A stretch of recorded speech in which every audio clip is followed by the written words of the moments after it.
Alright guys, seeing how popular the first video was, here's the 6105R that we also use for residential. These are the Nokian not winter tires, terrible to do snow removal. It's a little plug to keep the block heater warm. So yeah, it's pretty big, but no amount of snow can stop it. And this is the inverted blower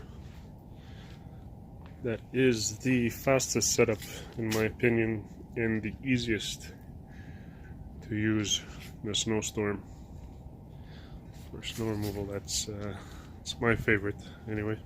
It's a very popular setup in Quebec.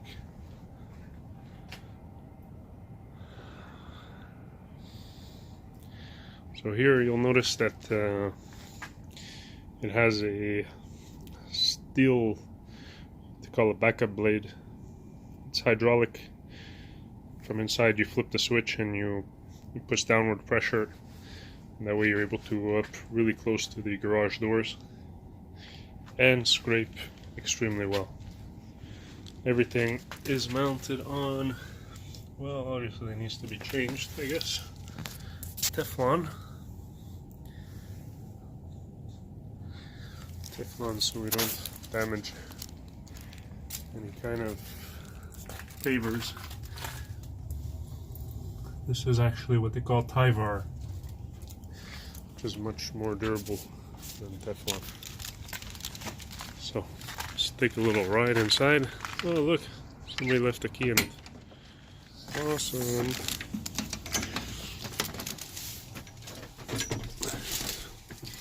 This one's a little bit older, obviously, than the new one, so expect to see some dangling wires.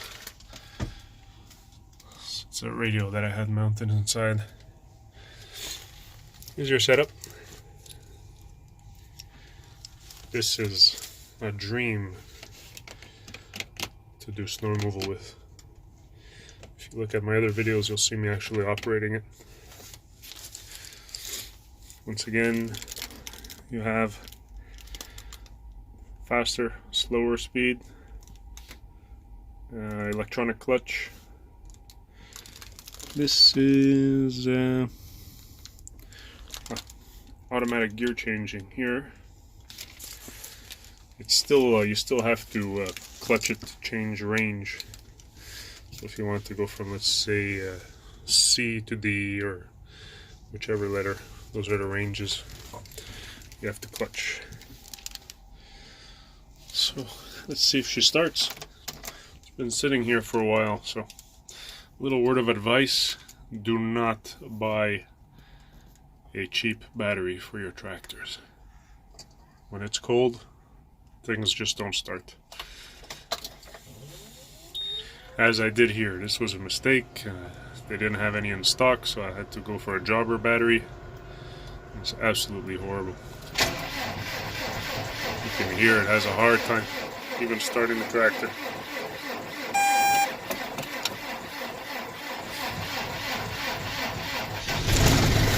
Oh yeah, fantastic. Oh, this is your information panel. You can adjust just like every other tractor, but everything happens on the screen. With a little turn dial here. So anybody that's familiar with a tractor, this is to raise, lower. You have one-shot raise buttons on the side. Just click that. Back down. And this is amazing.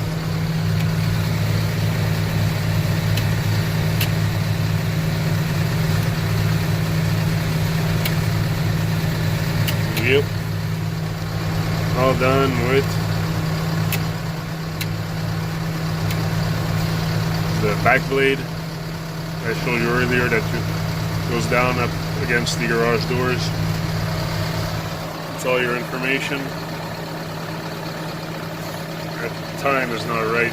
The tractor has been sitting for a long time, so always gets reset. Basically, what do you have? Automatic power boost. And now it tells you that the engine is leaning towards more economy than power. Battery voltage, the height of your rear hitch. You can put your rear hitch in transport mode, just like any other tractor. Command should tell you there. So now once it's in transport mode, it automatically absorbs the shocks of the blower. So you don't bounce around for half an hour after you hit a small bump. Slipping that back down. I mean, there's nothing really fancy. This one doesn't have a joystick because we have no implements in the front. So that's it. Whether going out shopping. Everything's pretty standard. Lights, here's once again your automatic 4x4, full-time 4x4, 4x4 active when you brake, which is kind of important. Volume controls and things like that for your radio. Top flasher, lights, blah blah blah. Some additional outputs if you want to put the GPS on top and fancy schmancy things. Lots of room to move around in here. Once again, the instructor seat.